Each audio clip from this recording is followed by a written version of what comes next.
Vocês estão aqui para a gente falar dessa coisa muito interessante que está em todos os lugares atualmente, que é o NFT, né? Esse grande mistério, né, da Santíssima Trindade internética,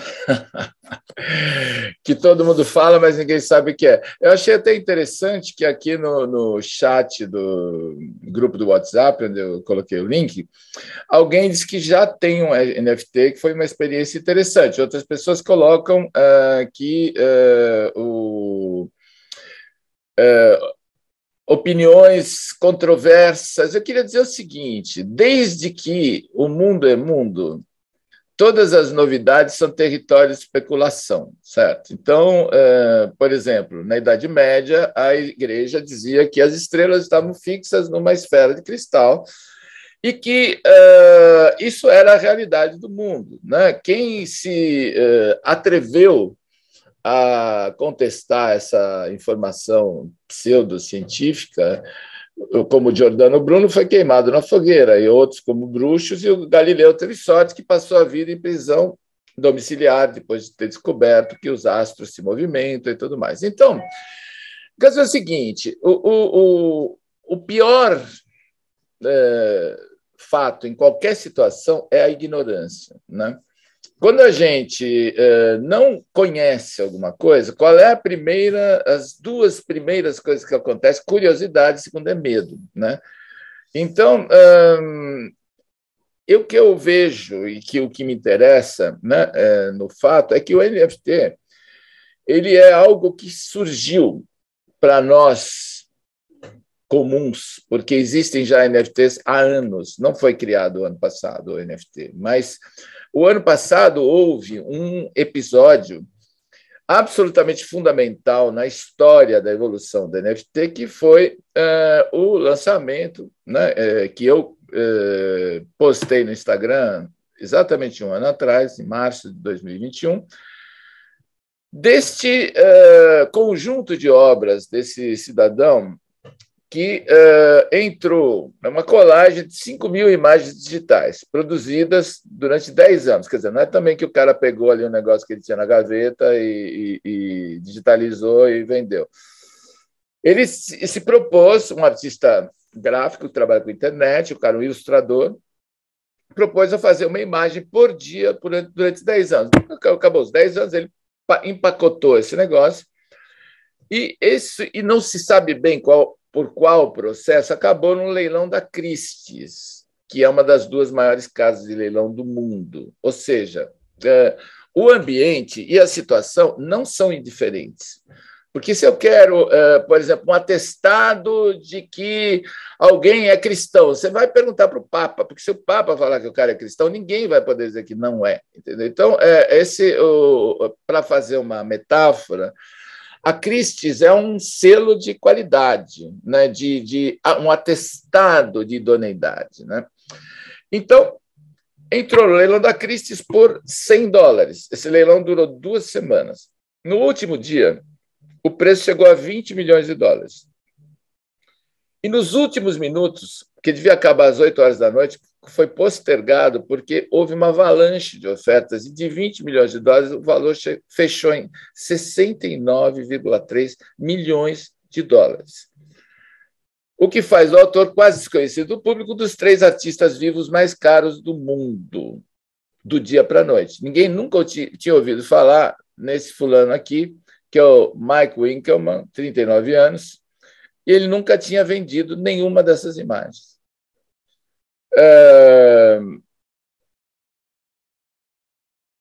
Um dos 3 artistas mais bem pagos do mundo.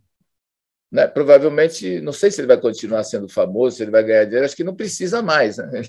Ele pode não fazer mais nada. Né?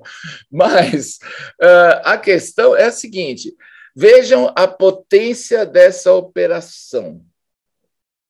Né? Não acontece nada por acaso, não é que aconteceu por acaso. Abriu-se os olhos de grandes investidores, né? Aqui, ó. Essas daqui são algumas obras do Mike Winkelmann. Né? E abriu ao mundo dos grandes investidores em criptomoeda, porque a criptomoeda é uma realidade também quase abstrata, porque é uma realidade virtual. E nós estamos caminhando para um mundo de realidade virtual, né? Não sou eu que digo, mas o amigo Zuckerberg acabou de mudar o nome do Facebook, primeiro porque estava mais sujo do que não sei o quê, para metaverso, que dizem as más línguas também foi roubado de uma menina que já tinha esse nome, né? Mas, seja como for, o Facebook agora chama-se metaverso, porque é a realidade paralela, é o mundo virtual. Então, existe um movimento, por mais louco que possa parecer para quem vive numa realidade física, e não é só devido ao Tolkien, mas devido a outras coisas, que está crescendo. Existem garotos, a gente gosta ou não, que passam mais tempo dentro de um jogo do que brincando com os amigos. Isso não é pouco. Então, eu conheci um fotógrafo que fotografava em jogo, dentro de jogo. Então, ele tinha patrocínio de quem fabrica placas de vídeo para computador, essas NVIDIA, né? Essas placas que, às vezes, uma placa dessa custa $5.000, $10.000, para acelerar o vídeo, para fazer um vídeo de altíssima qualidade, e ele entrava no jogo com essa placa. Porque alguns jogos permitem que você fotografe dentro, não é que ele fotografava da tela do computador, ele fotografava de dentro do jogo. E aí ele mostrava essas fotos, eu eventualmente vendia. Então, a gente está assistindo a um processo de virtualização do mundo, do qual faz parte, inclusive, a fotografia, que, passando já uns quase 30 anos, né, da fotografia fotoquímica para a fotografia digital, também tornou-se uma matéria, como é que eu posso dizer assim, que faz parte desse mundo da computação. Interessante você pensar, você já pensou que você, da mesma maneira que você tem música, filme, foto, tudo isso são códigos binários, 0, 1, 0, 0, 0, 0, e vira música, e vira filme, vira foto. Então, o modo como a informação e a imagem se difundiu nos últimos anos, sobretudo com a velocidade da internet, agora que permite a gente fruir imagens, filmes e tal, com uma coisa que 10 anos atrás era absolutamente impossível imaginar. Então, o NFT surge nesse contexto. O que é o NFT? Chama-se Non-Fungible Token, quer dizer algo que não pode ser trocado por algo semelhante. Por exemplo, o NFT nasceu como criptomoeda. A criptomoeda é uma moeda virtual que pode ser comprada, pode ser trocada por dinheiro real, tem um câmbio como uma moeda estrangeira qualquer, né? Você vai lá, compra, vende e tal. Extremamente volátil, extremamente arriscado como investimento, né? Então, não recomendo ninguém pegar o salário e botar numa criptomoeda. Mas o NFT de criptomoeda evoluiu porque a criptomoeda existe uma... Eu estou tentando aqui, eu sei que tem algumas pessoas que são mais técnicas nessa área do que eu não sou um técnico de TI, mas eu estou tentando simplificar a coisa aqui, né? Então, o que acontece? O que é o NFT? O NFT é uma certificação. Para mim, a coisa mais parecida que eu consigo imaginar de um NFT, para mim, é um cartório. É um cartório virtual, onde você chega lá com o seu negócio e fala assim, esse aqui é meu. Aí ele escreve lá, esse produto assim, pertence a fulano de tal, que está vendendo por X Ethereums, não vamos falar em moeda real, né? E isso fica registrado aonde? Numa rede de computadores que podem ter milhares de computadores nessa rede e que essa rede ela garante a veracidade dessa informação. Como? Porque se um for mudado, você tem mais 3.000 outros que estão com o original lá. Essas pessoas não se conhecem, eles não podem trocar informação, mas eles são depositários de uma informação. preciosa. Por isso que o NFT custa, porque você precisa pagar o custo dele ser integrado a esse sistema. Para ele ser integrado a esse sistema, ele tem que ter uma codificação, ele tem que ter uma criptomoeda, nasce dessa ideia da criptografia, ou seja, ele é codificado de uma maneira que não é legível facilmente. Para você ler aquilo, você precisaria investir uma quantidade de energia, de trabalho que não vale a pena. Então, esse é que é o conceito, é isso que garante o NFT. Então, quando você cria um NFT, você cria algo que não é palpável, ele pode ou não ser atrelado a um objeto real, né? Mas ele é um certificado de que aquela obra pertence a você.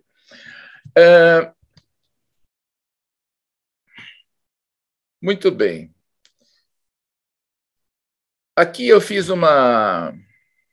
Deixa eu adiantar um pouquinho aqui.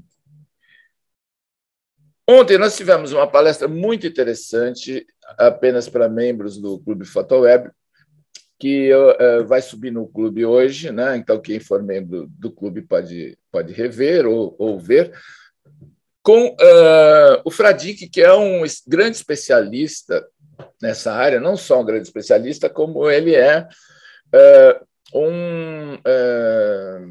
digamos assim, uma pessoa de frente, de contato com o público da maior plataforma de NFT do mundo, que é a OpenSea. Só o nome, né, já dá uma ideia, assim, OpenSea, né? Olha o tamanho do negócio, né? E que eu esqueci de falar uma coisa aqui. Depois dessa grande história da venda, né, da Christie's, isso foi em março do ano passado. Até o fim do ano passado, houve um movimento de 26 bilhões de dólares de transações em NFT. Então, vocês imaginam o processo que esse negócio desencadeou. É uma coisa alucinante. E ontem o Fradique nos disse que a OpenSea hoje fatura 9 bilhões de dólares por mês. 9 bilhões de dólares por mês. Ou seja, você pode gostar ou não gostar, achar que é bom, que é ruim, que é coisa do diabo, que é a oportunidade da sua vida, mas você só não pode ignorar o fato de que existe alguma coisa que movimenta 9 bilhões de dólares por mês no mundo, que está relacionada à venda de obra de arte, de fotografia. E se você produz imagem, não dá para desconhecer o fato. Mas, como sempre, quando surge uma coisa nova dessa magnitude, dessa importância, existe muita gente que vai falar a respeito, claro, entendeu? E o problema é que muita gente falando muita besteira para variar, né? Então, o problema é que você pode, na verdade, encontrar 1000 informações sobre NFT hoje, e não digo que elas não sejam confiáveis, mas eu digo que elas são todas a serem verificadas. E a grande importância dessa palestra que nós tivemos ontem é porque é de uma pessoa que conhece profundamente o assunto, não é um vendedor da plataforma, tanto que ele não falou em nenhum momento, acho que é melhor, acho que é melhor. Ele falou, você escolhe a plataforma que você quiser. Até porque o processo tem um viés muito particular, quer dizer, não é que você chega lá, não é que nem um banco de imagem, que você chega lá e fala, olha, quero botar minha foto aqui, os caras vão fazer uma análise, eu ponho ou não ponho, eu ponho lá mesmo sem análise. É bem diferente. É bem diferente porque é relativo ao mundo das criptomoedas. Então, você tem que chegar com o seu NFT, criar um NFT dentro de um ambiente, porque você não pode fazer isso sozinho, e colocar ele dentro de um circuito de negociação, né? Mas nós vamos chegar lá. O que o Fradique contou para a gente é que as três características principais do NFT é que o NFT é imutável, ou seja, uma vez criado ou mitado, como diz a gíria, né? ou dropar, ou mitar, né? é você fazer esse processo de criptografia que entra nesse circuito, certo? Isso é mintar um NFT. Feito isso, ele é imutável. Ele não pode ser mais modificado, porque ele já está rodando em todos esses computadores, já está registrado. Cada vez que você vende, vamos supor, você comprou um trabalho hoje por um valor, amanhã você pega e vende. Quando você vende, isso fica registrado também nesse cartório universal, e cada vez que você abre, por exemplo, você está um NFT lá, você abrir a plataforma da OpenSea e for olhar um NFT, se você vê embaixo, tem um histórico. Foi vendido a tanto, foi negociado depois por quanto, foi depois para não sei quem. Quer dizer, tem tudo que aconteceu com esse objeto na sua história está registrado ali. Então, o que acontece? É que ele garante uma autenticidade, garante uma origem, mas não garante, eventualmente, que existam possibilidades de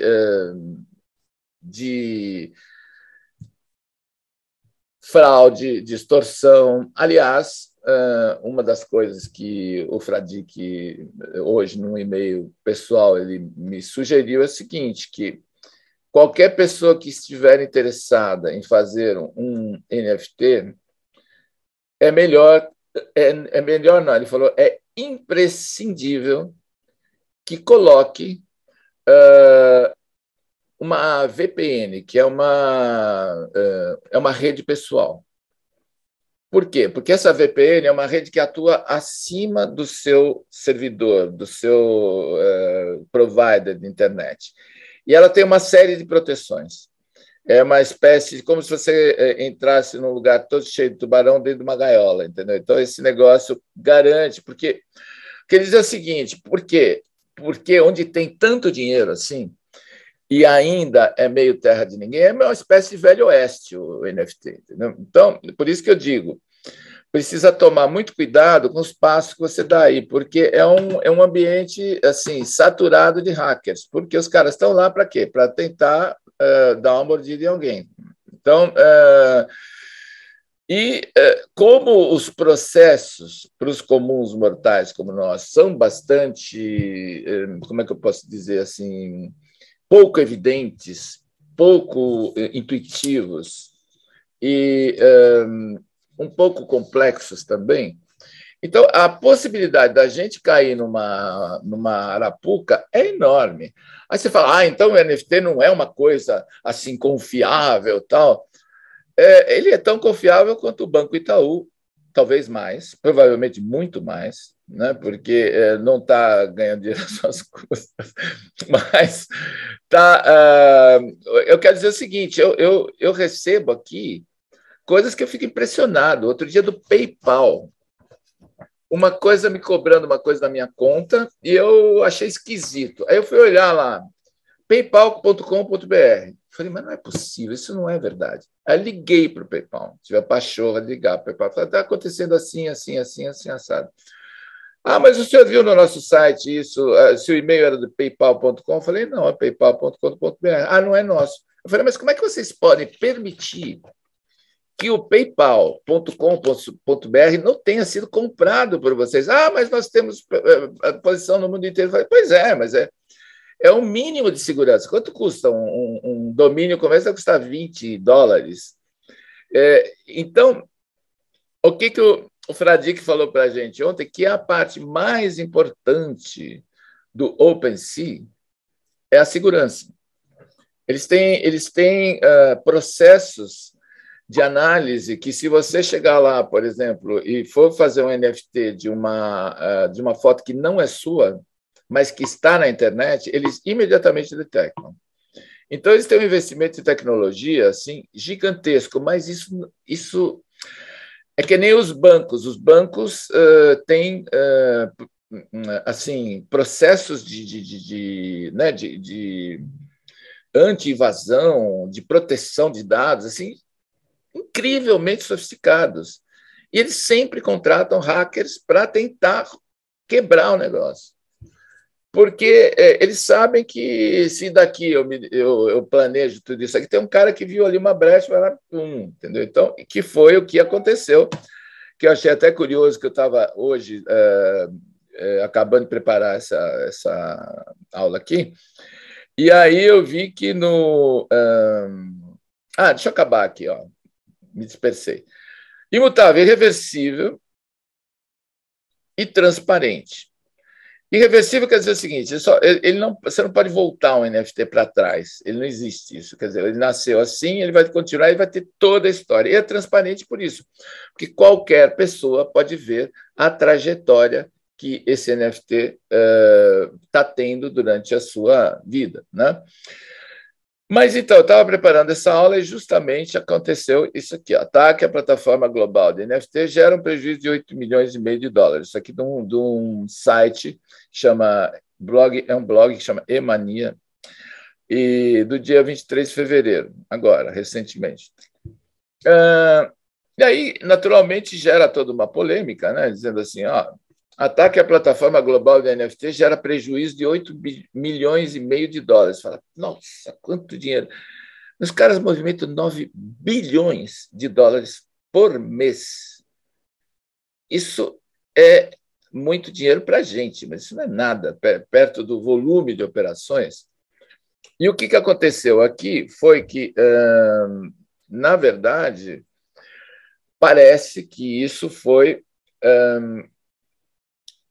através de alguns proprietários de NFT que acabaram seguindo um caminho que fez com que eles perdessem esses NFTs para hackers. E aliás, um cara que acabou contabilizando lá na carteira dele o equivalente a 8 milhões e meio de reais, 1,7 milhões de dólares, né? Olha aqui, ó. Aí depois o seguinte, aqui eles estão falando que a evolução econômica a médio e longo prazo, apenas no período de 9 meses, de janeiro a setembro do ano passado, o cálculo de circulação financeira foi de 3,7 bilhões de dólares. Na atual... Bom, enfim, isso varia também assim, né? Se vocês olharem, virem o OpenSea, é interessante, às vezes, quem está interessado, dá uma olhada lá uma vez por dia, vocês vão ver que o valor das obras é uma espécie de montanha-russa. Agora, por exemplo, com esse negócio da Rússia, falando em Rússia, as criptomoedas caíram muito, né? Bom, enfim, aí eu tinha colocado aqui porque eles fazem várias considerações a respeito, mas na verdade é isso: onde tem muito dinheiro, tem sempre alguém tentando roubar, né? Tem sempre gente que gosta de dinheiro, no bom sentido e no mau sentido. Então, é uma coisa muito importante, quando você se aproxima desse tipo de ambiente, de não chegar lá assim, despreparado. É por isso que a gente está fazendo uma série de ações falando disso, porque eu acredito mesmo que, como disse ontem o Fradique para a gente, que isso aqui é uma nova revolução na internet.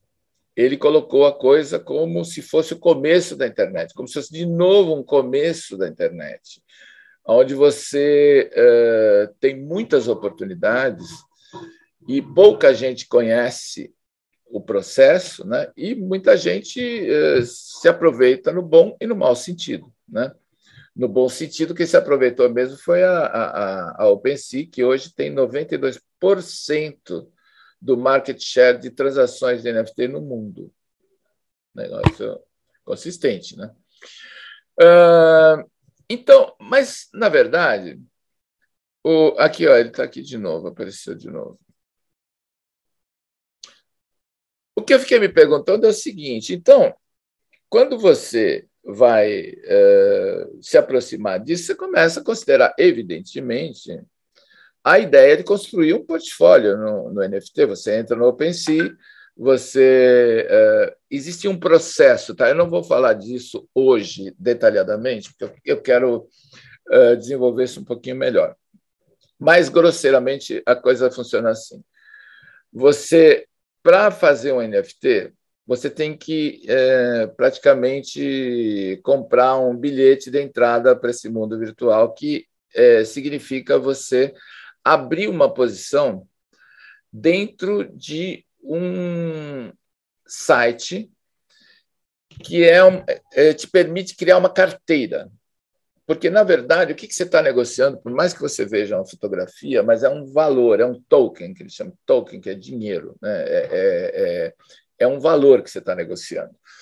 Então, você tem que ter uma carteira de criptomoeda antes. Para entrar existem muitos sites que fazem esse trabalho de ser uma carteira de criptomoedas. Alguns trabalham com certo tipo de criptomoeda, outros com outros. Quer dizer, a coisa não é exatamente simples, né? Mas vamos supor, você abriu sua carteira de criptomoedas, aí você conecta ela com um ambiente que permita que você negocie isso, tipo OpenSea, né? Que é um grande mercado de obras em NFT. Quando você entra lá, você tem duas maneiras de fazer o seu NFT ser divulgado, né? Ser divulgado, não, porque isso é uma outra coisa, você vai ter que divulgar, não é isso que eu ia falar daqui a pouco. Mas quando você entra, você pode fazer com que o seu NFT seja mintado, ou seja, que ele já seja criptografado no momento do ingresso da plataforma. Isso aí tem um custo que tem que ser pago em criptomoeda. A moeda mais corrente, no caso das transações para fotografia, é o Ethereum. Aí tem muita gente que não gosta do Ethereum, tem gente que gosta de gente... Enfim, é um caos geral. Né? Mas, nesse caos geral, movimenta-se 9 bilhões de dólares por mês. Então, é isso aí. A gente tem que entender o que está acontecendo. Entendeu? Esse é o meu ponto de vista. Não com coisas episódicas e nem com esse posicionamento, como dizer assim, tem artista que eu jamais colocarei uma obra minha na NFT. Bom, tudo bem, cada um faz o que quer da vida. Agora, você não pode negar a contemporaneidade, você não pode negar um processo que está acontecendo, que é mundial, e que quem ainda não saiu da pré-história ignora, mas ignorar não dá. Né? Então, a gente tem que entender. Queira participar ou não, você tem que entender. Só assim, por exemplo, para dar uma ideia do que é esse negócio, né, da fraude e tal, eu conversei com dois galeristas aqui de São Paulo que têm uma característica comum. Eles são os dois herdeiros das galerias que eles representam. Os pais começaram o negócio, eles têm mais ou menos na mesma idade, uns 30 anos. E um deles estava me contando que eles têm aqui a da Zipper Galeria, que eles têm uma artista faz assim, que tem um trabalho bem interessante, assim, essa Adriana Duque, que faz umas meninas assim meio como se fosse um retrato renascentista, mas elas estão com umas fones de ouvido, assim, com o olho aumentado, um negócio meio esquisito. Ela é colombiana. Ou um cara, fotógrafo aí do interior do Paraná, acho, copiou do site deles uma imagem de 1000 por 1000 pixels. Você fala, vou botar a imagem pequenininha para ninguém roubar. O cara fez uma interpolação e estava vendendo as fotos. Não só dela, mas de outros artistas da galeria. Vendeu algumas centenas de fotos, que custa, não sei, acho que custa 18 mil reais, 25 mil reais, uma coisa assim, não sei exatamente quanto, mas o cara vendia naturalmente por uma fração desse preço e fazia disso um comércio. Aí eles avisaram o cara, falaram, olha, seguinte, cara, não sei o quê, tem que parar com isso. E o cara não parou, e aí eles processaram o cara judicialmente, vão pedir danos, etc. Mas isso acontece, né? Quer dizer, acontece no mundo físico e acontece no mundo virtual também. Então, bandido tem em todo lugar. E quanto menos as pessoas conhecem o que estão fazendo e onde estão, mais elas estão sujeitas a ser vítimas. Né? Então, onde que eu quero chegar é o seguinte, eu acho que a gente tem aí uma grande oportunidade de colocar o trabalho da gente num ambiente que não tem fronteira, que pode ser, porque, por exemplo, esse galerista lá da Galeria Leme, não, eu tive também, ele me falou que eles tinham vendido algumas fotos de um fotógrafo brasileiro para o Japão, e que ele nunca tinha vendido para o Japão. E eles compraram o NFT. Então, essa ideia do. Você fala, mas o cara compra o quê? Ele compra ele torna-se proprietário daquela obra. Ele não digamos assim, ele pode ter o controle da reprodução daquela obra fisicamente, mas não necessariamente, por exemplo, se o artista produziu aquela obra física assinada, identificada como uma obra física, aquela obra é uma outra coisa, uma obra física. O NFT tem esse caráter virtual. Por mais que possa nos parecer estranho, na verdade, é a posse de uma ideia que está garantida ao seu proprietário, né? Então, você... como é que eu posso exemplificar? Esse mesmo galerista, né, me disse assim, a minha geração, a gente não quer possuir muitas coisas materiais. Falou, eu quero, por exemplo, estar viajando, estar lá hospedado no Airbnb e poder mostrar meus trabalhos, minhas obras que eu comprei de NFT para os meus amigos. Isso é uma coisa possível com o NFT e não é possível com uma obra física. Você vai mudar de casa, vai mudar de país. Sabe a dor de cabeça que dá levar um monte de quadro, de coisa, e tem que fazer alfândega e não sei o quê? Existe, então, uma possibilidade de circulação de obras intelectuais, né, de imagens, né, mundial, sem que você tenha que deslocar fisicamente nenhum objeto. Então, por exemplo, existe uma coisa bizarra, quase parece, né, que já existe um mercado de venda de imóveis no metaverso, ou seja, você compra um apartamento em Miami que não existe.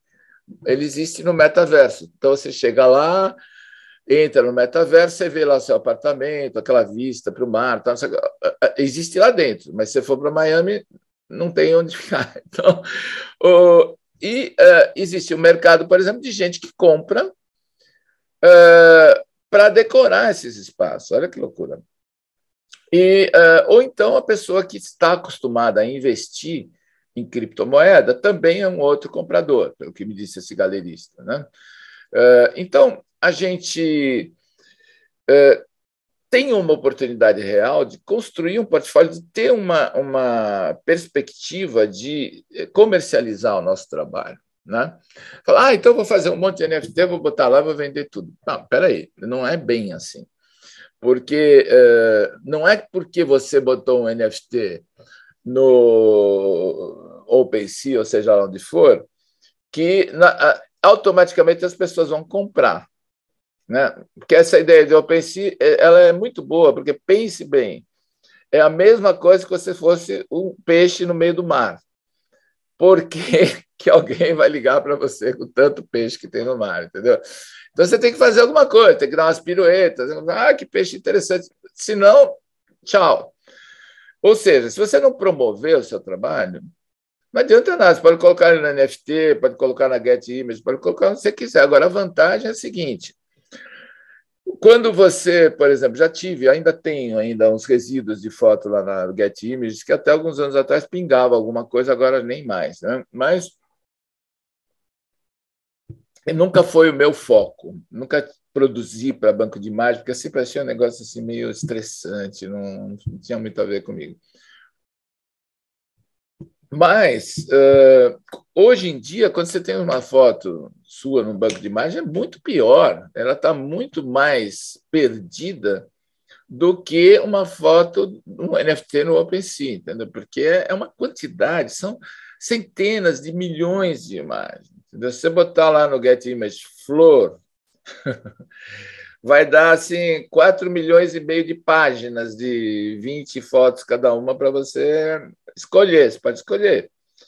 E aí o cara ganhador da sorte grande vai ganhar $1, entendeu? A hora que alguém comprar aquilo lá. O NFT, a vantagem é a seguinte: se você cria seu NFT, você põe o preço nele e você coloca lá. Agora, o fato de colocar lá não quer dizer que alguém vai comprar, mas se o preço for atraente para alguém que pode ser um público seu, alguém vai comprar. Existe uma maneira de promover isso também, né? E agora, esse negócio é interessante porque também tem uma outra linguagem, são outras. Quem negocia NFT não está exatamente no Instagram. As pessoas estão circulando num outro universo, gente que se interessa por arte, mas que se informa de outra maneira. Então, tem uma maneira também de vocês entender um pouco o público. E outra coisa também, você tendo NFT, você pode até falar para as pessoas, avisar as pessoas que você tem, que você está lá, sabe? Convidar as pessoas para verem. É um trabalho exatamente igual ao que você tem que fazer para vender um objeto físico. Porque vender é criar uma relação, é tornar-se conhecido, né? E assim você vai facilitando a tua possibilidade de alguém se interessar pelo que você tem para que ela possa comprar. Então, na verdade, construir um portfólio em NFT é uma coisa que é muito parecida com construir um portfólio físico ou construir um portfólio para o Instagram. Só que é muito diferente no sentido do processo, porque, por exemplo, quando você faz um NFT, existe o contrato, porque, na verdade, o que está na base de tudo isso são contratos, é como um cartório mesmo. E nesse contrato, é normal que esteja escrito que existe uma porcentagem para o artista que foi o autor da obra. Então, por exemplo, se o seu NFT for criado, você, cada vez que a sua obra for vendida, você recebe 10% dessa transação, isso vai acontecer independentemente do fato do cara que comprou querer pagar ou não pagar, de você ter que ficar fiscalizando ou não, porque isso vai cair diretamente na sua carteira, na sua carteira digital, né? A hora que acontecer. Porque não depende dos operadores, depende do contrato. E essa é a força do NFT, né? Quer dizer, ela garante ao autor os proventos da venda das vendas sucessivas, né? Então, por exemplo, se você colocar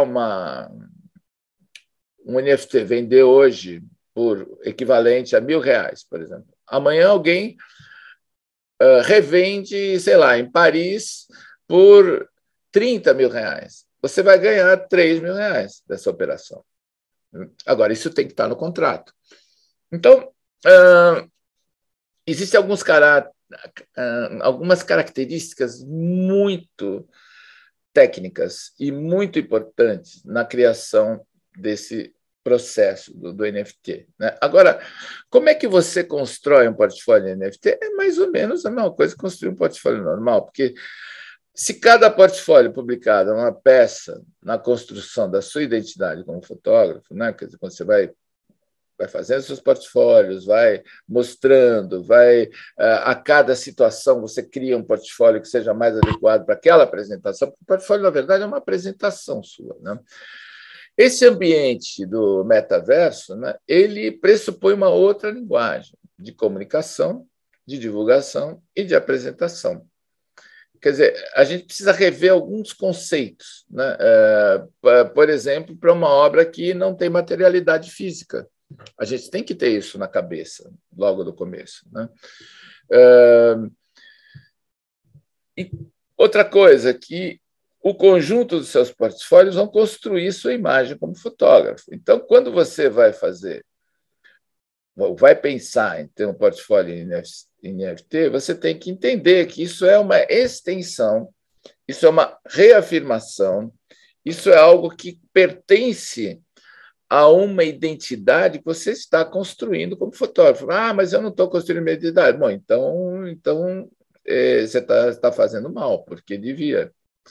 Porque se alguém quer colocar o seu trabalho fotográfico num contexto qualquer, para ser apreciado, para ser vendido, para ser comercializado, você tem necessariamente que entender que isso você vira um autor, a sua imagem está em jogo, né? E aí vem a questão: você está preparado para fazer isso? Eu não digo só do NFT, porque eu estou lançando já há alguns dias, né, algumas semanas, um programa que vai começar semana que vem, que fala justamente de você obter resultados, né? Então, mesmo com um portfólio criado em NFT, esse portfólio vai precisar que você defina um público, que você defina uma estratégia e qual o conteúdo adequado para essa operação, né? Porque senão é todo um esforço que está fadado à inutilidade, né? Porque se não tiver resultado, não tem sentido, né?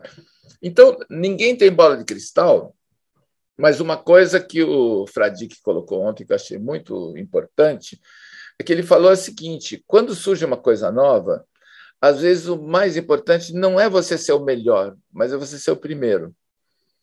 Porque os primeiros, eles se apresentam num momento que já não tem tanta concorrência, eles ficam mais em evidência porque tem menos gente.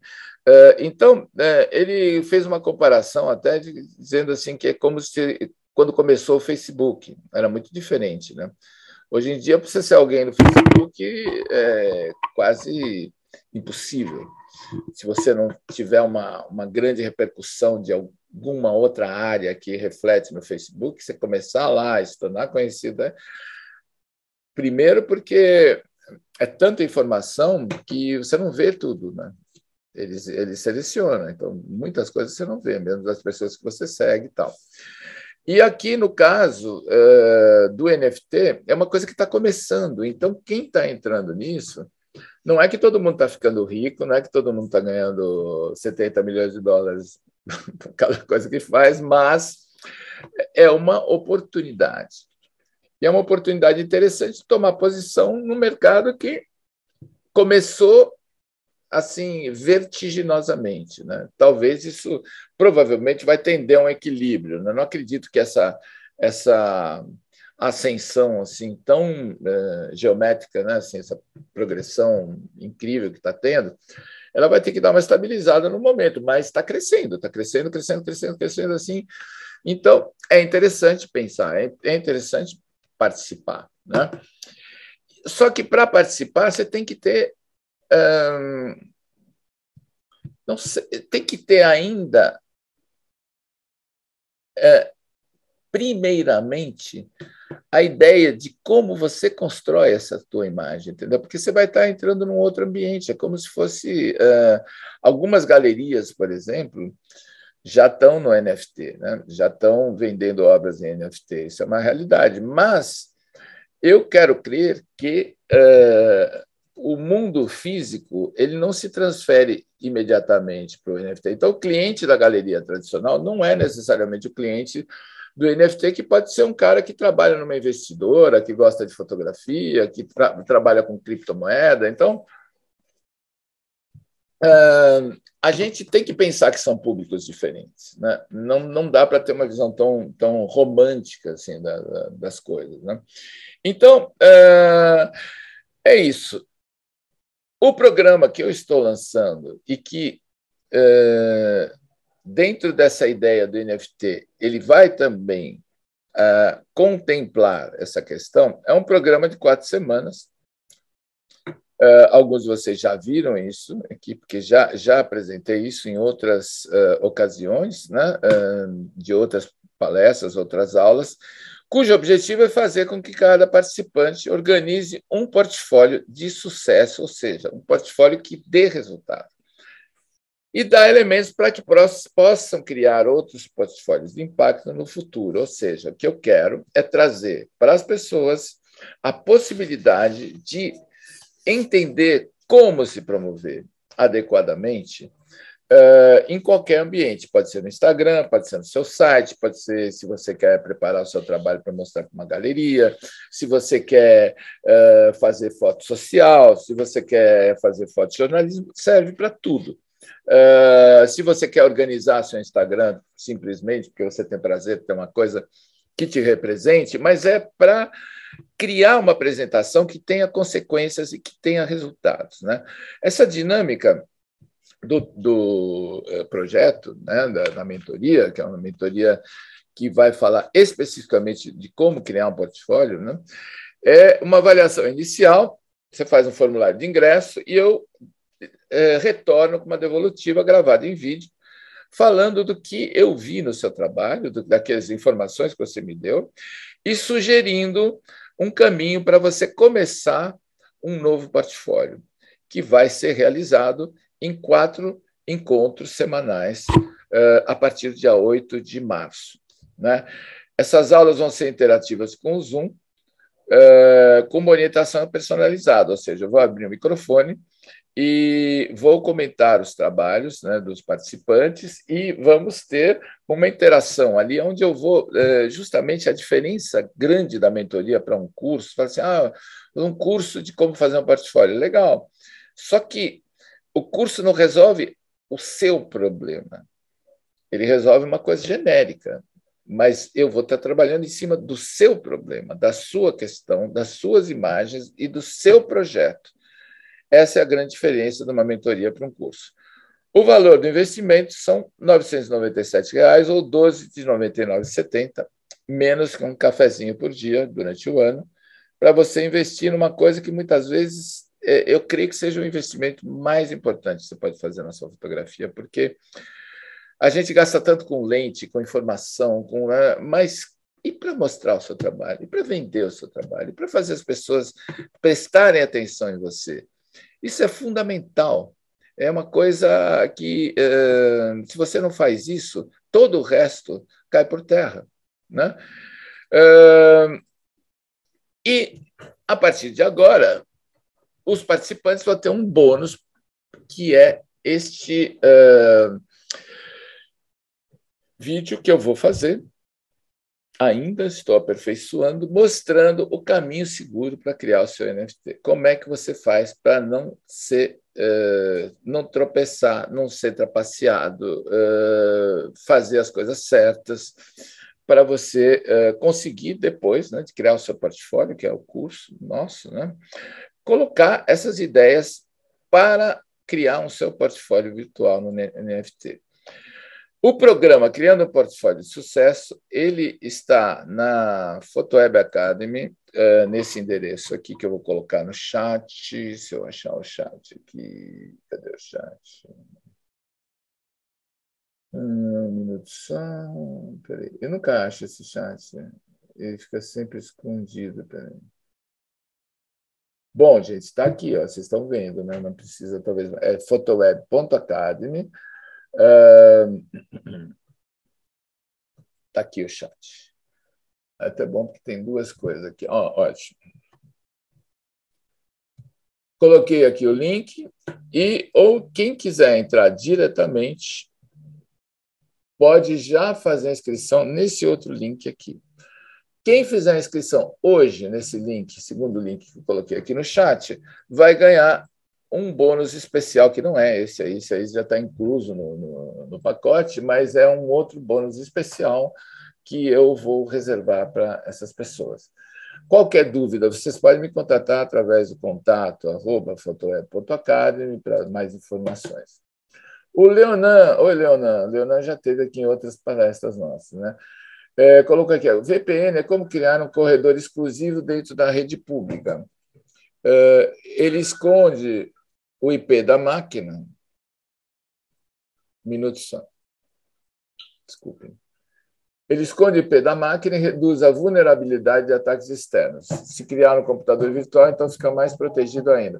Ou seja, Na verdade, ele atua como se você fosse invisível. Então, por exemplo, você atuando através do VPN, ninguém sabe qual é a sua máquina, ninguém consegue entrar no seu computador, as pessoas não conseguem te dar. As pessoas não conseguem.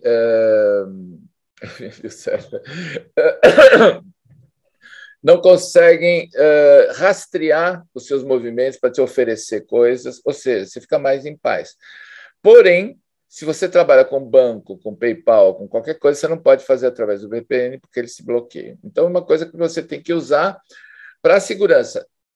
Diz o nosso mentor aqui no caso, que não sou eu, até meu mentor de NFT, que é o Fradique, que é imprescindível, se você for se aventurar no mundo do NFT, que você faça uma VPN, porque senão você está se arriscando seriamente a ser invadido, seriamente a ser roubado, seriamente a outras coisas que esses caras que vivem aí no submundo da internet não visível praticam, né?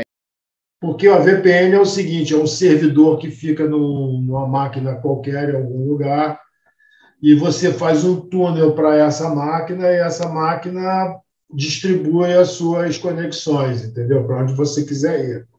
Se você tem um cara que está concentrando todas as suas conexões e não é confiável, esse cara pode estar vendo o que você está trafegando dentro da rede dele. Então, você precisa ter atenção para isso. Isso mas alguns, esses sérios, eles criptografam toda a É criptografado, tráfego. já é criptografado. Isso é criptografado. Geralmente, quando você entra na VPN, ele já tem uma espécie de criptografia já, entendeu? Tem Inclusive, vários tipos de criptografia. em Tem alguns algumas que não. casos reduz a velocidade até, né? Porque o fato de criptografar e decriptografar a mensagem às vezes reduz um pouco a velocidade da rede e, por outro lado, pode até aumentar. Porque outra coisa que eu vi é que os servidores que a gente usa, eles têm uma oscilação. Então, por exemplo, tem um momento de muito tráfego, ele abaixa a velocidade da sua rede. E quando você trabalha com VPN, isso acontece menos, parece, né?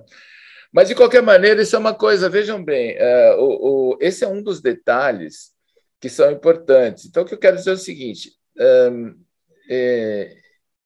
essa nova realidade, ela nos traz muitas coisas interessantes, mas ela também exige um empenho no sentido de entender o processo. Entender o processo, como é uma coisa muito nova e muito complexa, não é exatamente simples, mas isso nós vamos voltar a falar disso. Então, queria assim me colocar aqui à disposição, se alguém tiver alguma dúvida, algum comentário, até quem... Eu não sei se a pessoa que falou que postou uma... já fez alguém aqui já fez um NFT?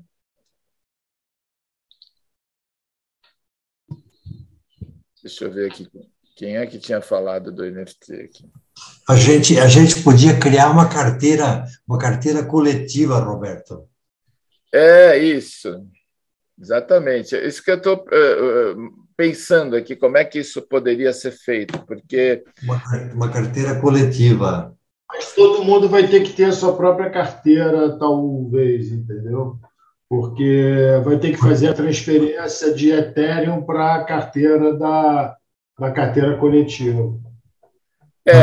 Não dá para ter uma carteira só coletiva, exatamente, porque... Não, dá porque você faz um acordo paralelo, independente, lógico que com regras da criação dessa carteira coletiva entre os participantes. Vamos supor, são 10 participantes, né, que se... Esses 10 participantes vão ter que conhecer qual é a chave da carteira, qual é a carteira. Vai, lógico, teria que ser. E essa segurança foi diluída entre 10 pessoas. Entendeu? A carteira coletiva tem um problema que se alguém ficar vulnerável no processo, todo mundo perde. Todo mundo ficou, entendeu? Então, isso é uma coisa meio complicada. Mas, Roberto, lógico. Eu queria conversar com alguns... Tem seus percalços, né? Roberto, acho que há uns 2 anos atrás, eu vi um documentário, acho que francês, não me lembro exatamente, que falava sobre NFT e falava sobre esse mercado de arte de NFT.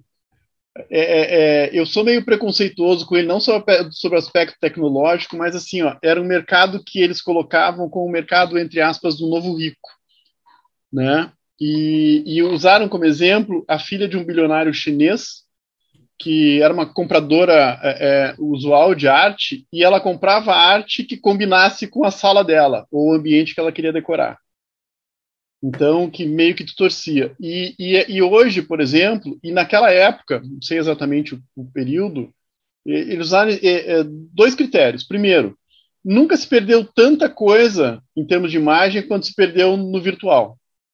Né? Se fizer todo esse histórico de imagens que foram tiradas desde da invenção da fotografia, isso está se falando só de fotografias, desde a invenção da fotografia até agora, tu tem coisas mais preservadas do real do que do virtual.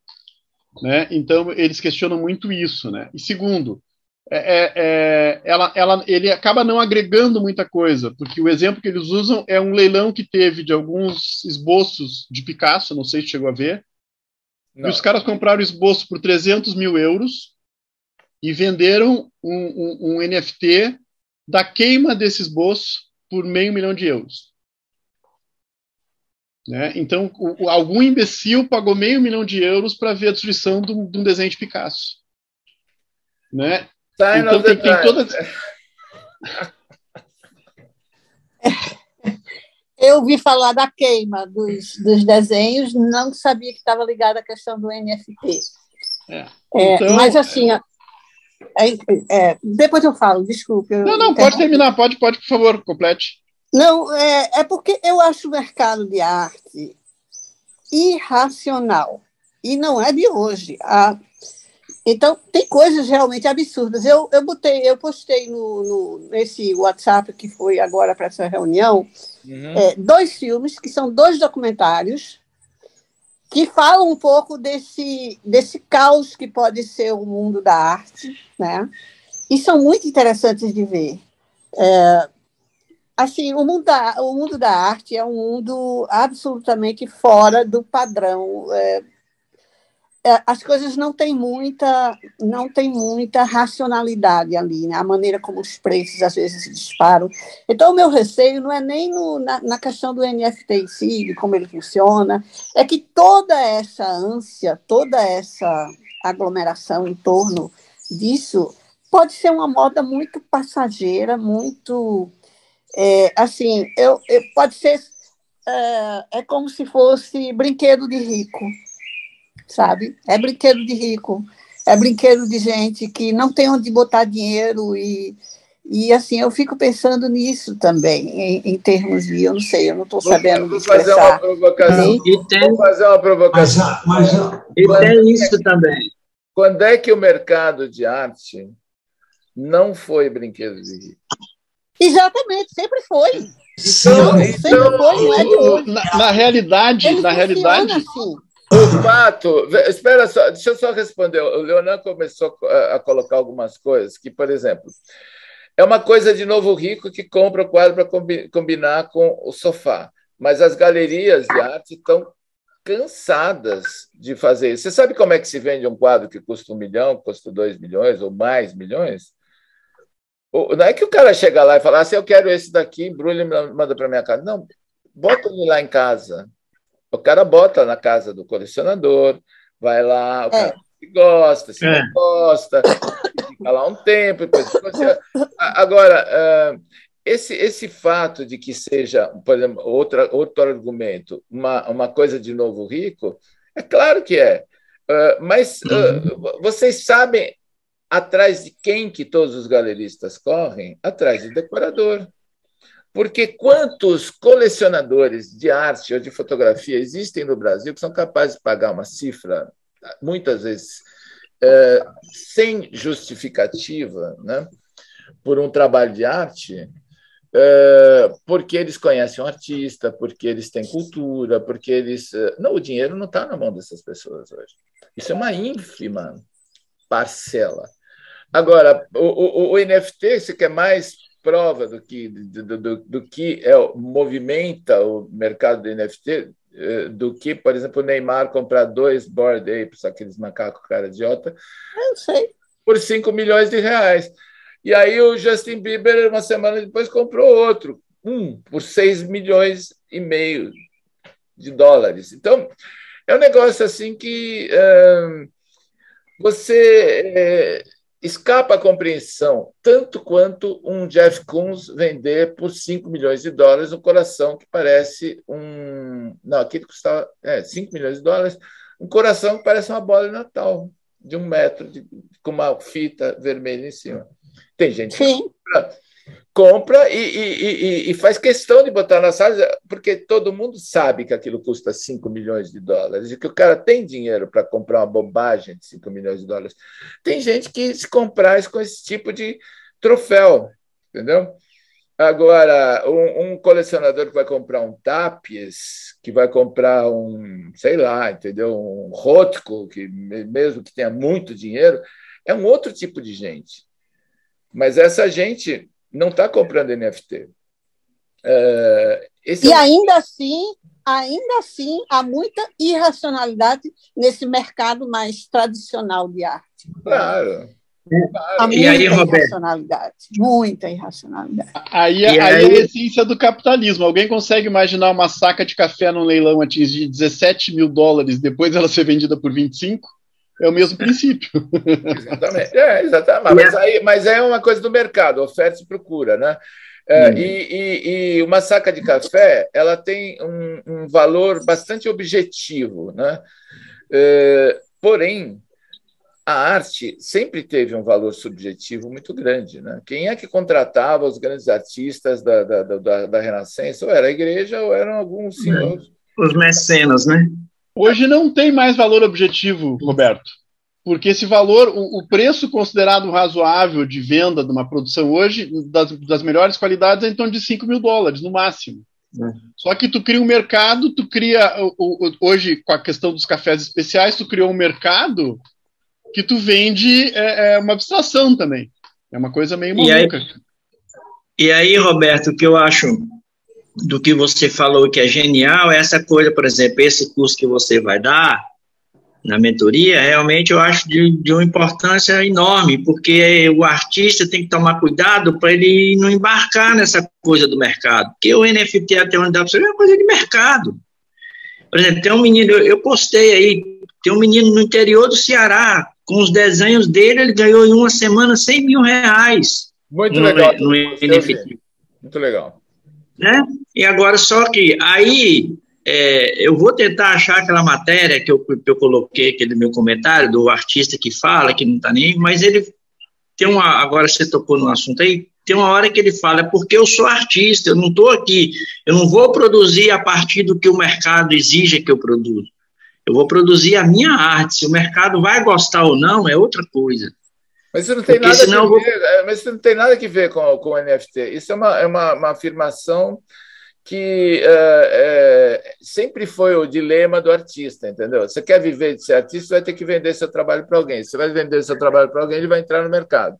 Aí como é que faz? Não, mas ele fala assim, por exemplo, você falou, né? Você citou aí 3 obras, né? Acho que foi do macaco aí, que o Neymar comprou, eu entendi macaco. Tipo assim, aí, por exemplo, a moda agora é fazer coisas que vão com uma certa linha que o mercado está aceitando isso. E o cara não gosta de fazer isso, por exemplo. Você comentou assim, não era a sua praia produzir para banco de imagens, né? Porque às vezes tem banco de imagens que tem, né? Você tem que produzir de uma certa forma, de um certo jeito, e não é a sua praia. Quer dizer, você não deixou, você não trocou o que você gosta de fazer para você atender uma necessidade do mercado para você ganhar dinheiro. Porque senão o cara vai virar um Romero Brito. Mas veja bem, tudo tem o seu espaço. Não, eu não estou dizendo que está errado, não. Eu não estou dizendo que está errado, não. Cada qual é cada qual. Não, claro, mas eu fui uma vez, estava comentando com eu fui cunhado durante uns 20 anos de um grande artista contemporâneo brasileiro, que era Antônio Dias, tinha bastante intimidade, naturalmente. E a gente conversava muito. Um dia eu falei para ele que eu achava o trabalho do Jeff Koons absurdo. E ele falou, não, tem que ter todo tipo de expressão no mercado. Aí eu fiquei pensando nisso, né? Porque não era absolutamente, não tem nada a ver com o que ele fazia, né? O trabalho do Jeff Koons, evidentemente.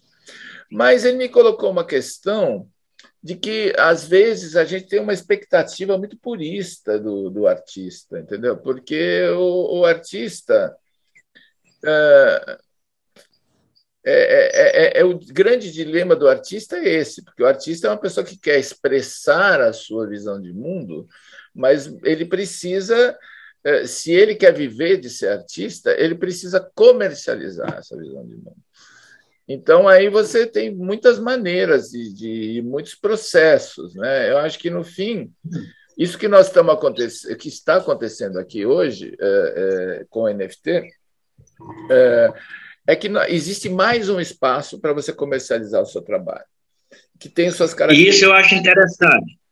Isso aí é uma coisa que você falou também que eu achei super interessante. Eu, como artista, eu tenho que estar antenado que existe um novo espaço. Como ele se comporta, não vai me influenciar mais, que existe um novo espaço que eu posso aproveitar, que nem esse vídeo que eu botei dessa menina, a fotógrafa aí, que ela parece que não mora no Brasil, e ela entrou de gaiata no navio e está começando a se dar bem. E esse menino que você citou, que fez os R$100 mil vendendo os desenhos dele no interior do Ceará, quando que alguém ia dar R$100 mil? Nunca. Qual editor, qual galeria, entendeu? Para um menino do interior do Ceará que se aventurou nisso, ainda mais o cara é tão legal. E tem essa coisa que você falou. Um grupo que ele ensina para os outros artistas como é que faz. Então, gente, é o seguinte, não dá para demonizar. Não dá para... porque esse negócio da classificação, não, isso aí é negócio inseguro, aí usa... É tipo da atitude reacionária. Eu acho que a gente tem que estar alinhado com a modernidade, com aquilo que está acontecendo. Não é atrás, eu nunca fui atrás na minha vida inteira da moda do momento. Mas a gente tem que reconhecer os movimentos, aquilo que está acontecendo, como oportunidade da gente divulgar nosso trabalho. Entendeu? Então, eu acho que isso não é só no NFT, isso é em geral. Por isso que eu estou aqui falando de NFT, estou falando também de portfólio, porque o NFT é um outro espaço onde você pode pensar em construir seu portfólio. E eu acho que ele pode ser muito adequado para um certo tipo de trabalho. Eu, quando penso, por exemplo, em NFT, eu penso bastante no trabalho que a Mari está apresentando na mentoria da gente.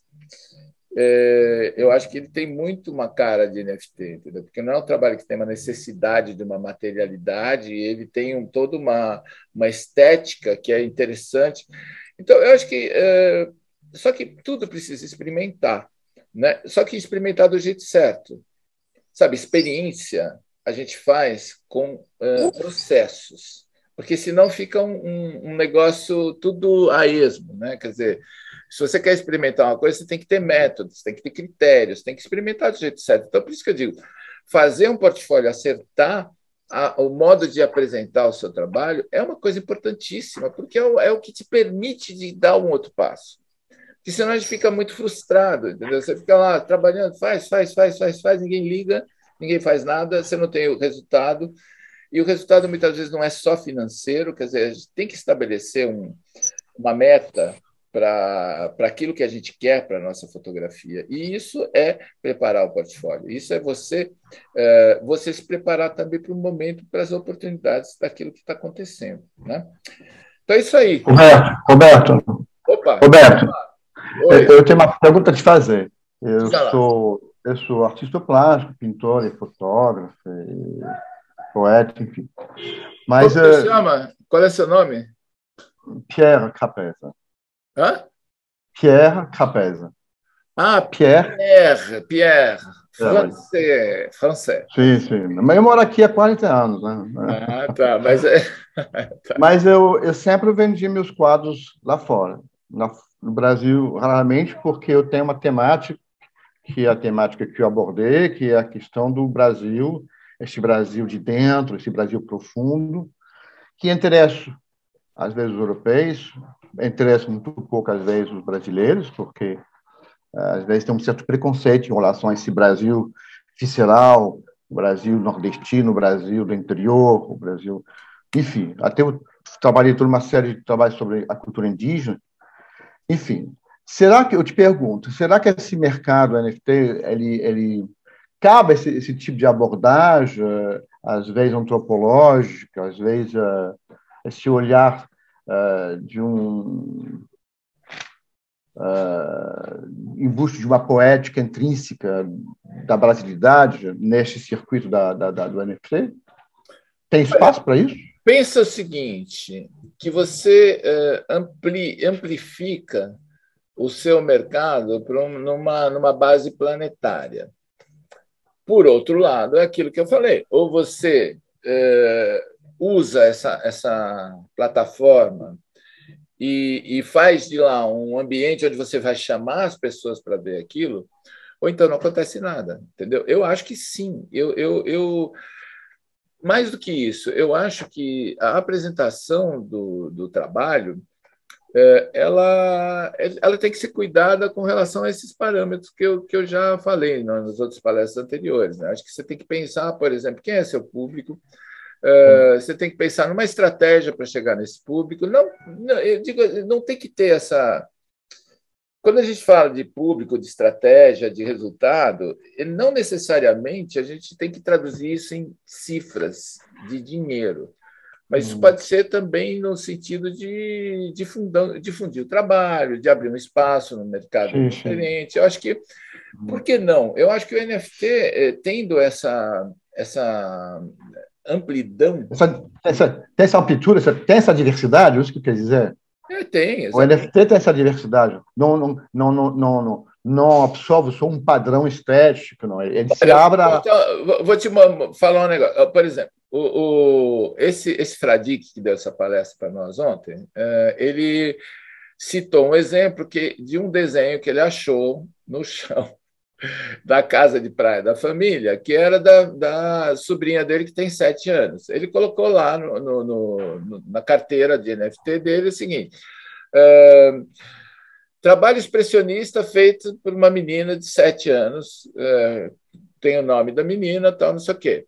O preço em Ethereum, na época, era R$ 1.500. Alguém comprou e pagou. Aí essa pessoa que comprou e pagou colocou à venda novamente por um valor que é correspondente hoje a R$180 mil. Se alguém vai comprar ou não vai comprar, tudo bem, mas ele vendeu o desenho da sobrinha dele, estava no chão, que não era nem o desenho, era a digitalização do desenho. Se ela fizer aquele desenho, assinar atrás, hoje for vender, ela vende. Isso, você entende qual é Sim. Então, de repente, tem até obras que você não me apresentaria para um galerista, né? De repente, cabe nessa vitrine, que é uma vitrine de um furtu, um espaço onde você pode encontrar o que você quer. Exatamente. Então, e eu acho que, por exemplo, uma coisa que é interessante de pensar é que, por exemplo, o NFT ele pode ser atrelado a uma obra física. Por exemplo, você tem um quadro ali solado. Você poderia fazer um NFT que é a propriedade deste quadro, mas você pode fazer um NFT que é a imagem desse quadro. A imagem dele. E esse NFT, ele não é o quadro. Ele é... Mas a pessoa que comprar, ela vai ter todos os direitos de reprodução, vai ser dela a obra, mas não essa que está na sua parede aí. Ok. Entendeu? Isso me interessa, porque foi uma época que eu vendi... Agora, tem outra pergunta que eu te falei também, Roberto. Eu vendi, por exemplo, tem um colecionador meu na França que me comprou 27 quadros sobre o Brasil. Eu tenho direito sobre essas imagens? Ou ele tem direito sobre as imagens? Essa é uma boa pergunta. Existem 2 tipos de direito. Direito de autor, né?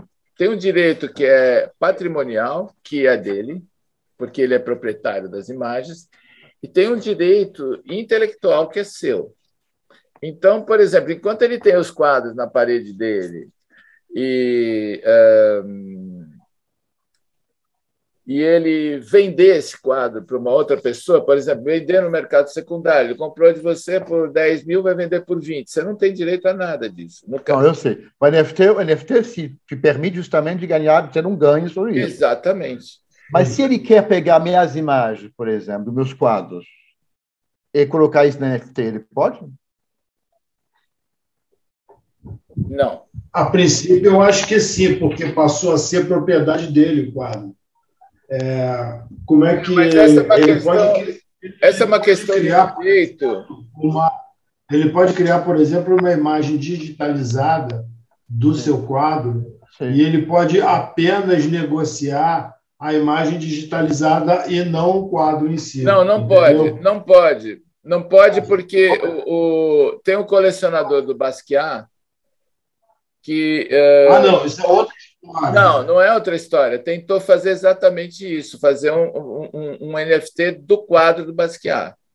E ele foi bloqueado dessa intenção pela família, entendeu? Não pode, porque é isso que eu estou falando. Existe um direito patrimonial, existe um direito o direito de autor. O direito de autor ele não é negociável, ele não é vendável. O direito patrimonial, sim. Então, por exemplo, o cara não pode pegar e fazer um livro com a sua. Ele pode publicar um livro com a coleção dele, mostrando as suas imagens. Mas ele não poderia, por exemplo, licenciar essas imagens para uma obra cinematográfica, vamos supor. Estou falando uma mas eu poderia pegar minhas imagens que eu vendi e colocar na NFT. Eu poderia. Sim, poderia. Eu estou fazendo agora um projeto para um cara bastante interessante. O cara faz colagens em papel, colagem normal. Eu digitalizei essas colagens e esse cara ele quer vender só as cópias, as originais ele vai manter. E aí ele tem o direito, porque a obra é dele, ele vai fazer 10 cópias de cada um e vai vender 10 cópias impressas de cada colagem dele que ele teria. Mas isso, Sérgio, esse processo é como era o processo da gravura, né? Ou o processo o que eu ia dizer, a matriz da gravura. Mas isso aí é o seguinte: ele pegou uma obra que não é digital, transformou ela em digital, porque é uma obra analógica, colagem de papel. E aí ele transformou ela em digital e ele vai negociar essas obras digitais. A obra original ele guarda, está guardada para ele. Mas eu já fiz isso, Sérgio, também. Eu fotografei uma obra minha, transformei em cartaz, eu vendi o cartaz. Uma série de cartaz. Mas agora, a questão do NFT é outra história. O NFT me parece ser uma outra história. O que me interessa no NFT é a possibilidade de lucrar com uma imagem que já foi vendido, e que é uma imagem que tem uma certa repercussão no imaginário lá na França, por exemplo, mas eu vendi para um só. Pierre, tu poderia ver, esses dias eu estava lendo alguma coisa, que é o seguinte, houve uma mudança de legislação em relação a direito autoral, direito de propriedade, que foi pressionado por questão de filmes do início do século. Então, no caso europeu, tem que dar uma olhadinha bem direitinho na legislação de direitos da União Europeia, que teve mudanças. Pelo que eu me lembro, tu tem que dar uma olhadinha. Eu acho que ele não pode fazer isso pela legislação da União Europeia. Tá? Mas ela varia de país para país, apesar de ter um acordo em relação a alguns períodos, tá? De prazos para perder esse direito, ela varia de país para país. Então, tem coisas que vê o que ele pode fazer na Europa, o que não pode ser feito no Brasil. Tá? A partir do determinado... Em relação ao NFT, quer dizer, ou não? Em relação a qualquer direito da imagem. Isso estava sendo usado para filmes, por exemplo, herdeiros de filmes do início do século XX, por exemplo, tá? Eles mudaram a legislação em função desses herdeiros.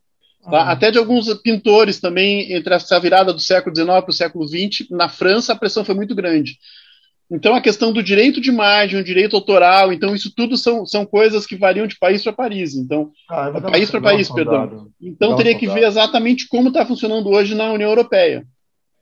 Mas meus quadros são assinados por mim, né? Então, sim, mas a princípio, como o Roberto tem falou, legislações diferentes. Tu tem o direito deles, ele não pode transformar isso em, pelo menos por um determinado período, tá? Tem que ver qual é esse período hoje em relação à União Europeia. Na França, atualmente, que eu saiba, é 70 anos. É que teve uma mudança, que foi uma adequação europeia perdão, a adequação dos países da União Europeia para uma legislação, para um tronco comum legal. Tá bom, ok. Eu vou ter que sondar isso. Obrigado, o sindicato de artistas europeus, ele é muito atuante, ele é muito forte. Tá. A gente não tem esse tipo de coisa aqui, pelo menos não da maneira como eles têm lá. Eu conheço o caso de uma pessoa da universidade que foi fazer um doutorado de sanduíche. Ela começou o doutorado aqui, e o assunto do doutorado dela era sobre apropriação, era filme experimental, e ela precisava baixar os filmes para analisá-los, filmes experimentais, que ela baixava sem problema nenhum, porque pertenciam à indústria cinematográfica, eram filmes de artista. E foi para a Alemanha, porque aí na segunda doutorado ela viajou para a Alemanha, ela não achar filme nenhum lá, porque o que aqui era permitido, lá não era permitido. Ela estava estudando um material que ela não podia baixar, porque a legislação é diferente. Eu conheci isso também, Maria. Eu estava fazendo um livro sobre um artista, não vou dizer o nome, né? Que morreu já, mas eu não tinha ainda 70 anos. Eu não pude publicar o livro porque as imagens que eu colocava, eu fotografei dentro do museu, mas as imagens eu não podia, não foram autorizadas para ser divulgadas. Você tinha que ter autorização. O livro ficou parado porque eu não tenho condição de publicar as imagens desse artista. Eu fiz um estudo aprofundido, né? Mas não pude publicar. Não. Gente, caiu meu vídeo aqui. Eu vi, você desapareceu lá. Eu desapareci. E, bom, escuta, nós vamos continuar essa conversa sobre NFT, porque a coisa evolui. E pense aí sobre essa coisa do portfólio. Bom, você que é artista, tudo que eu vou falar também tem a ver com arte, né? Na verdade, é como se promover. Eu acho que a gente, como criador, tem muitas vezes, ou como artista, né, um certo pudor com relação a isso, que é uma coisa certa, mas é uma coisa inevitável, né? Que você tem que, de alguma forma, mesmo o meu cunhado, né, que eu dizia antes, uma vez falando com o Antônio, ele falou, eu não consigo produzir, que eu tenho que passar meu tempo inteiro encontrando diretor de museu, galerista, não sei o que lá, porque se eu não fizer isso, não acontece nada com o meu trabalho. Então, Nossa, agora entrou uma imagem aqui que é muito interessante. Outra voltou. É outra câmera, não, que a outra era externa, que eu estou mais longe agora. Né? Mas então, minha gente, é isso. Pensem aí sobre o NFT, sobre o projeto aqui da mentoria, que vai ser muito legal. Eu acho que cada vez que eu vejo mais me aproximando desse momento, eu estou vendo que vai ser uma coisa interessante. Assim, acho que é um ponto fundamental. E vai ser a primeira turma, então acho que vai ser bem bacana. E o NFT vai entrar com uma possibilidade. Eu acho que hoje em dia, a gente tem um mundo que tem uma dinâmica muito rápida, né? E, infelizmente, ou você entra na onda ou você fica para trás, porque o negócio está passando. Então, precisa pensar um pouco. Eu estou tentando trazer aqui elementos, né, para ajudar a gente a pensar. Em breve vou criar também alguma coisa específica sobre NFT, porque eu acho que é preciso esclarecer um pouco mais seriamente as pessoas a respeito disso, né? Porque, como é uma grande oportunidade, uma grande possibilidade, é aquilo que a gente falou, tem muita gente que está se aproveitando disso nel bene e nel male, como se diz na Itália. Vamos que vamos, hein? Roberto, só uma última pergunta. Diga. Quando eu pensava meu portfólio, eu pensava bilíngue, né? Francês e português. Mas quando se fala de um NFT, você pensa, então, esse portfólio em que língua? Em inglês? Eu acho que sim. Eu acho que quando você coloca uma informação dentro de uma plataforma internacional, você deve colocar em inglês. Ou colocar uma tradução.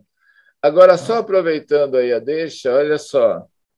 O João, que é o nosso colega fotógrafo do clube, que trouxe o Fradique, né? Ele é um cara que trabalha com TI. E ele disse que viu a última conferência do Meta, né, do Facebook, falando do metaverso. E que entre as considerações que eles estão fazendo, os projetos para serem implementados a curto prazo, existe um tradutor universal. Ou seja, se você estiver dentro desse ambiente do metaverso, você fala em francês e o cara que fala o dialeto lá da Polônia está ouvindo você no dialeto dele. Muito louco. Muito louco isso. É muito louco. Então, eu acho que esses são alguns dos suítes que eles vão colocar dentro desse ambiente para trazer as pessoas, entendeu? Porque você praticamente lá, se isso acontece, você lá dentro você se expressa na sua língua original, falando com chinês, que é um grande barato, né? Porque sem precisar ser poliglota. Então, o Facebook hoje faz um pouco disso, né? Você escreve seu texto, a outra pessoa lá que fala outra língua tem um botãozinho que você clica traduzir, aí ele leva para a língua da pessoa, já faz isso por escrito. Eu tenho um amigo que tem um tradutor, ele vai no Japão, aperta e o cara entende o que ele está dizendo, do francês para o japonês, na hora. Então. É coisa que é da nossa tecnologia moderna, transmoderna, né? Exatamente. Esse é um mercado que me interessa no Japão, mas porque lá eles têm um fascínio profundo para o Brasil, né? Tem. Então, isso é uma coisa que me interessaria, mas talvez só a partir de um canal dessa plataforma dessa natureza. Obrigado, Roberto, por essa Obrigado você por ter participado. Prazer em conhecê-lo. Você fica onde? Onde é que você está? Em que parte do Brasil? Rio de Janeiro. Ah, Rio de Janeiro. Legal. Muito bom. Muito jóia, então, gente. Obrigado a todos de terem participado. Espero que tenha sido interessante para vocês aí. E nos vemos em breve. Grande abraço. Valeu, grande abraço. Valeu, Roberto. Obrigado. Tchau, tchau.